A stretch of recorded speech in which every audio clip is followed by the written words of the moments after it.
We're going to be doing, as I said, building assessments, and we're going to classify building damage into 3 classes: light, medium, and heavy.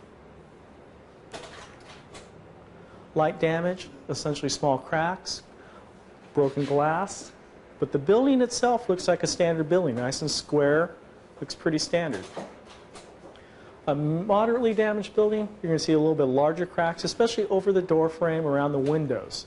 All right? But the building is going to look pretty good. It's going to look like a standard building. Is this information in the workbook? A heavily damaged building is a building that has a partial or full collapse of the building. So, let's take a look at this building. Okay. If we look at this building, and we kind of ignore this lower section in here, but essentially look at the upper section, how does the building look to you? There is going to be a little bit of tilt to the building because of camera angle. Okay, and the way, again, you approach this is that you'll be looking at the windows, above the windows. You're going to be looking at the siding because it has a nice straight line to it. Okay, windows are intact. Really don't see any cracking in this building, so it's doing pretty well. Oops, let me focus it a little bit. Okay. This is a lightly damaged building. All right. How's this look to you folks? All right. We have some cracking in here. Now all these doors are open, and we'll talk about that in a little bit. There's something specific about that, but we'll go into that. But the upper structure here, up in here, the lines are relatively straight. The windows are intact. No real big cracks in there. Okay, so a moderately damaged building. What's this? Hang it up. Okay, this is a heavily damaged building. A heavily damaged building, we don't go into, we don't search. You just barricade it off so other people won't go in there. You turn off the gas if it's possible and safe to do so. So if it isn't, you stay out of the situation. All right. And the major reason is, and some people look at this building and go, well, maybe we can search it, maybe we can't. You got to keep in mind that we can have a nice, strong aftershake. Okay. And that may bring this already damaged building all the way completely down. Within the first 24 hours of a major earthquake, you will have an aftershock in the same magnitude as your original earthquake. So something fairly strong.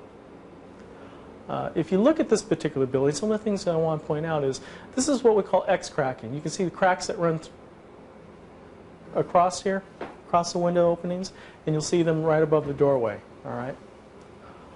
The building is actually racked. You can see that the wall kind of has a wave to it if you were to look down the side.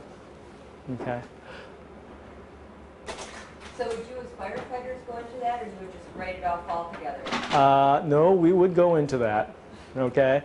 We'll talk about that. Well, actually, we can talk about it now. Well, I'll wait. What's this? Light, medium, heavy damage? Heavy. Okay. Yes, again, a house that's completely destroyed. You would not search it. You would just keep other people out of that building, turn off the gas if it was safe to do so. We're going to have a lot of earth movement in a major earthquake. Okay. You need to look down the road a bit to see what condition the road is in. And that will give you an idea how accessible you're going to be and how long you're going to be without help. During Loma Prieta, we had a lot of earth movement. Okay, feet worth. It comes in different forms. This happens to be just spreading, lateral spreading, so the roadway is actually just spreading apart.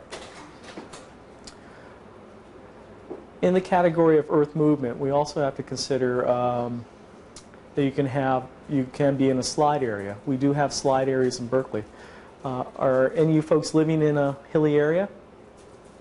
There's always one.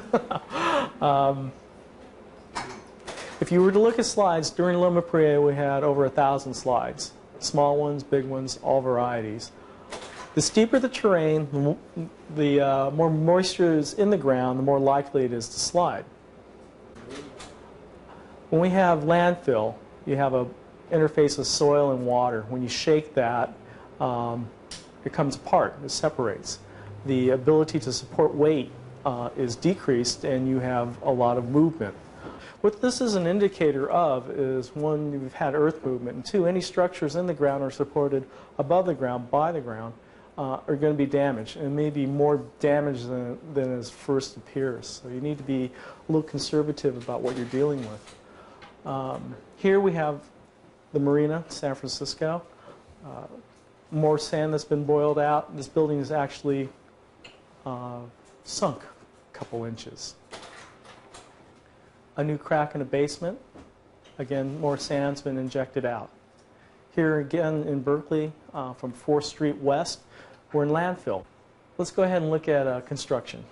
We're going to break these buildings into 4 types of construction types. Wood frame,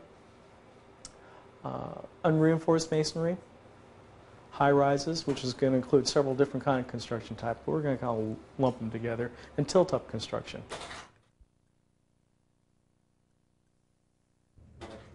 Let's start off with wood. Typically wood houses are 1-story, family residence, can be up to about 4 stories. Okay. When we first come up to a building, you're going to look for hazards. And the hazards for us is going to be gas, electrical, your utilities. All right. What do you guys see? The obvious one is a gas. What else do you see? Can you guys see the power line? All right. Yep. Not a good situation, okay? So you need to be aware of it. That's the first thing you think about. You should think about your hazards. Now, this building is very nice. You know how we were talking earlier about having a line from window to window? Well, this has nice lines going all the way across, okay? The siding. How do they look to you?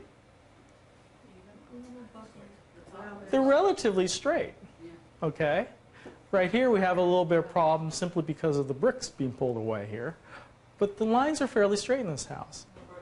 No broken glass.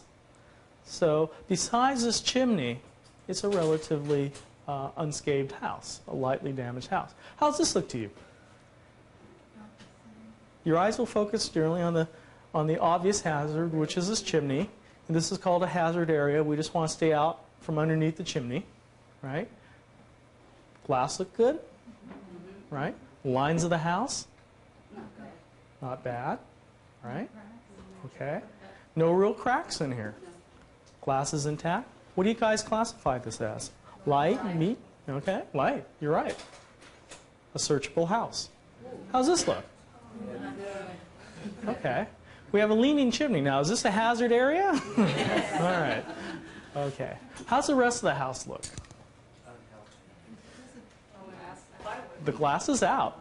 This is a few days post-earthquake, so the glass is completely out of all these windows. We have, look down here. We have some moderate damage. We have cracks down in here. Okay. So probably, this is considered a hazard area, so we want to stay out from underneath there. All right. Probably a moderately damaged house. How's this one look? Okay. Now the chimney fell, instead of falling straight down or out, it fell in. Okay. Let's take a look. Besides the chimney,